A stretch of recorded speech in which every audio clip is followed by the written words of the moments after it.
Kondisi di Ukraina mengerikan, bak kota hantu, mayat tentara bergelimpangan di setiap sudut kota.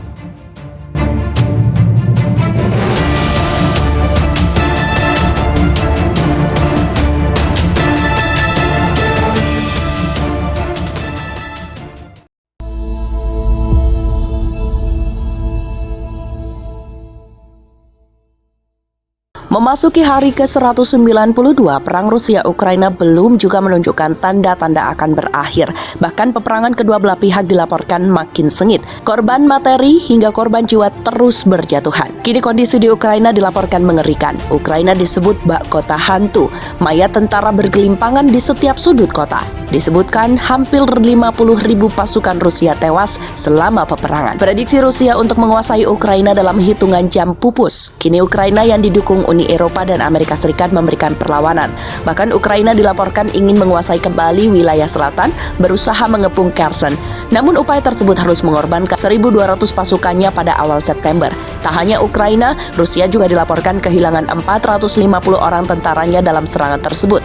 Tidak jelas berapa jumlah tentara yang tewas dalam peperangan yang disebut-sebut mirip dengan Perang Dunia Kedua tersebut. Namun yang jelas, keduanya telah kehilangan puluhan ribu tentara yang menjadi martir perang. Hingga Jumat 2 September 2022, diperkirakan tentara Rusia yang dieliminir oleh pasukan Ukraina telah melebihi 50.000. Militer Ukraina sendiri menyebutkan pada Kamis 1 September 2022, tentara Rusia yang telah tewas mencapai 48.350 tewas dan terluka akibat perang tersebut. Sebelumnya, sejumlah media memberitakan sebanyak 80.000 prajurit Rusia.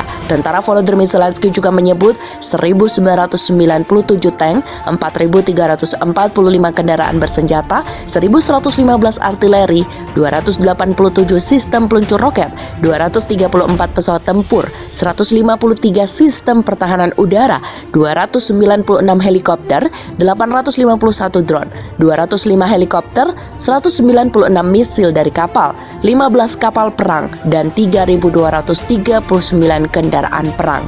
Sementara dari kubu Ukraina sendiri, Rusia tidak mengumumkan jumlah pastinya. Kementerian Pertahanan Rusia hanya menyebutkan demilitarisasi di Ukraina telah merontokkan 280 pesawat tempur, 151 helikopter, 1.852 drone, 371 sistem rudal anti pesawat, dan 4.663 tank.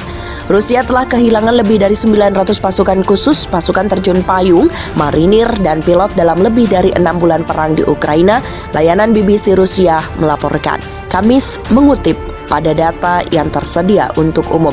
Kematian tentara semacam itu sangat bermasalah bagi angkatan bersenjata Rusia karena sangat mahal untuk menggantinya.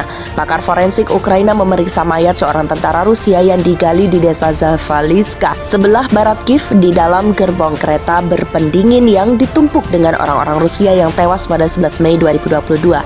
Sampai saat ini lebih dari 230 mayat Rusia telah dikumpulkan dan disimpan di Ukraina, dengan sebagian besar mayat ditemukan di pinggiran ibu kota. Setidaknya 337 marinir tewas sejak awal invasi pada 24 Februari. Sementara pasukan khusus Garda Nasional dan polisi anti huru-hara kehilangan 247 tentara, intelijen militer Rusia kehilangan 151 tentara. Unit penerjun payung elit melihat 144 anggota tewas, dan Dinas Keamanan Federal atau FSB dan Federal Guard Service FSO bersama-sama menderita 20 kematian menurut BBC. Banyak dari korban tewas adalah petugas. Selain itu, setidaknya 67 pilot tempur termasuk navigator dan mekanik tewas menurut BBC. BBC melaporkan bahwa dibutuhkan waktu hingga 17 tahun dan biaya 14 juta US dollar untuk melatih seorang pilot militer. BBC memperoleh angka-angkanya dari informasi yang tersedia untuk umum tentang kematian militer Rusia, termasuk laporan media lokal, tetapi memperingatkan bahwa pengungkapan yang tidak lengkap berarti bahwa angka korban nyata Rusia, termasuk dari pasukan elit, kemungkinan akan jauh lebih tinggi. Kementerian Pertahanan Rusia terakhir memperbarui jumlah korban di 1.351 pada bulan Maret. Pejabat Pertahanan Barat memperkirakan bahwa lebih dari 80.000 tentara Rusia telah tewas dan terluka sejak awal invasi.